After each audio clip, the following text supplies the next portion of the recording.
Hi everyone! So today we are reading chapter 3 of Genesis.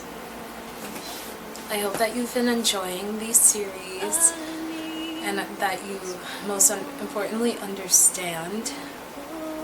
And without further ado, here it is. Now the serpent was more crafty than any other beast of the field that the Lord God had made. He said to the woman, "Did God actually say, 'You shall not eat of any tree in the garden'?" And the woman said to the serpent, "We may eat of the fruit of the trees in the garden, but God said, 'You shall not eat of the fruit of the tree that is in the midst of the garden, neither shall you touch it, lest you die.' But the serpent said to the woman, 'You will not surely die, for God knows that when you eat of it, your eyes will be opened, and you will be like God, knowing good and evil.' So when the woman saw that the tree was good for food, and that it was a delight to the eyes, and that the tree was to be desired to make one wise, she took of its fruit and ate, and she gave some to her husband, who was with her, and he ate.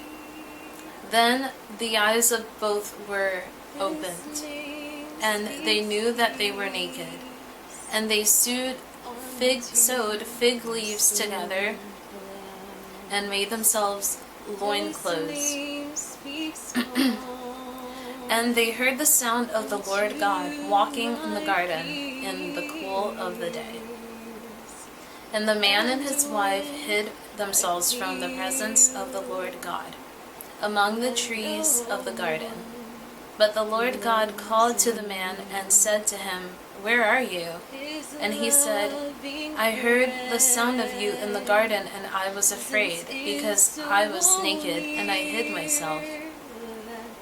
He said, 'Who told you that you were naked? Have you eaten of the tree of which I commanded you not to eat?' The man said, 'The woman who you gave to me, she gave me the fruit of the tree, and I ate.' Then the Lord God said to the woman, 'What is this that you have done?' The woman said, The serpent deceived me, and I ate.' The Lord God said to the serpent, 'Because you have done this, cursed are you above all livestock and above all beasts of the field. On your belly you shall go, and dust you shall eat all the days of your life. I will put enmity between you and the woman, and between your offspring and her offspring.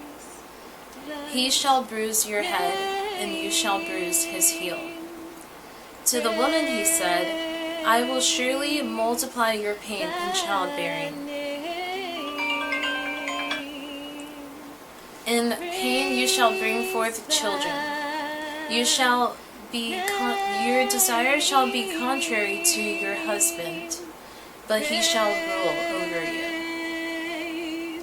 And to Adam he said, 'Because you have listened to the voice of your wife, and have eaten of the tree of which I commanded you, you shall not eat of it. Cursed is the ground because of you. In pain you shall eat of it all the days of your life.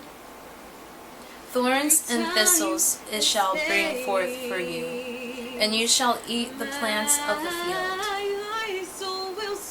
But by the sweat of your face you shall eat bread, till you return to the ground, for out of it you were taken, for you are dust, and to dust you shall return.' The man called his wife's name Eve, because she was the mother of all living.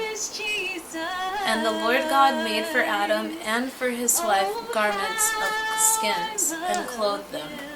Then the Lord God said, 'Behold, the man has become like one of us in knowing good and evil. Now lest he reach out his hand and take also of the tree of life and eat and live forever.' Therefore the Lord God sent him out of the Garden of Eden to work the ground for which he was taken. from which he was taken. He drove out the man, and at the east of the Garden of Eden he placed the cherubim and a flaming sword that turned every day to guard the way to the tree of life.